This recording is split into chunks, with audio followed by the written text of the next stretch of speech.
today with Dan from D&W Processing, and we're going to talk a little bit about the steps you need to take from the field to bring your meat in to be processed. All right, Dan, what are some steps that you suggest for hunters to do to bring in their meat to be processed? Some hunters like to bring their meat in that's in the ice chest, and they quarter it up because they want to soak it and draw the blood out of it, and let the water off of it. And that's fine. That helps us out by doing that. But also, they need to let us know when they do that how long they've had it soaking, so we'll know what the process is, speeding it up so it don't spoil, so we can get to it and get it processed at a proper time. Another thing is make sure they got it clean.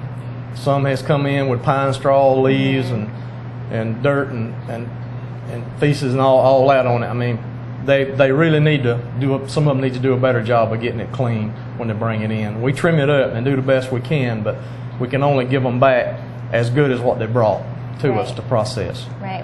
What are some things that you've seen that people should not do before they bring in their animal? They need to have a proper skinning place to hang it up and do it, not just lay it down on the fourth floor if they can help it. I know some field dresses, it just gets the entrails out and they don't skin it and they bring it in that way, and that's fine. But just try to keep it out of the dirt and the leaves and stuff the best they can, and we'll do the best we can when we get it. We'd rather that they bring it in. If they want to do the skinning and gutting themselves, we'd rather them bring it in and where we can hang it, but leave the heel string on it so that we can hang it up, and that way it can chill and go through an aging process, which actually makes the meat better than just getting it in and just turning it out. But I understand some wants to soak the meat in ice water and get it drained off to where it takes the blood out of it. Okay. All right, Dan, as a processor, do you prefer the animal to come in on the carcass or quartered? I would prefer him to come in whole, hanging carcass. Okay. As far as them wanting the gut and skin, that's fine to save themselves that money. I don't blame them, and that helps us along too. But we would prefer him to come in whole and leave the heel string on where we can hang him in the cooler and let him go through the aging process. Also, it gives us a few options of being able to get to him and to process it. There's one thing that's real important, and I know everybody don't have that luxury when they're skinning their animals, is hot water.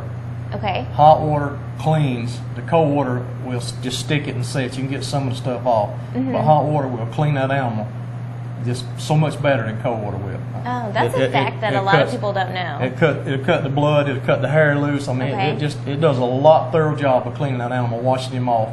And that's one advantage of us having him here whole, or us being skinning him and gutting him.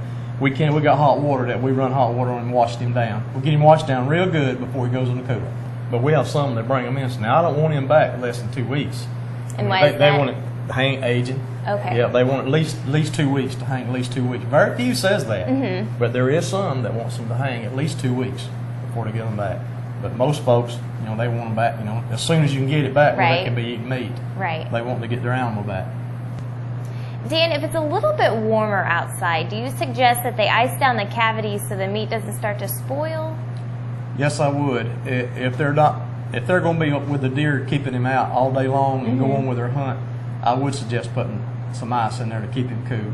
If they're going to come in with him within 3 or 4 hours, that would be all right. They wouldn't have to do that. Deer is a red meated animal, and they last longer than lighter meat. It will last longer without it going to the bad. All right. Well, what's your favorite kind of wild game? Turkey. Turkey. Yeah. Turkey's my favorite meat on the wild game side to eat. Turkey and quail. I love quail too. The deer's good. It just takes deer, you have to fix it the proper way for it to be good. And somebody knows what they're doing, how to prepare it and all, it's real good. It's just like eating beef. All right, well, thank you so much for your time, and we've learned some steps today that we need to take when we come from the field to the processor.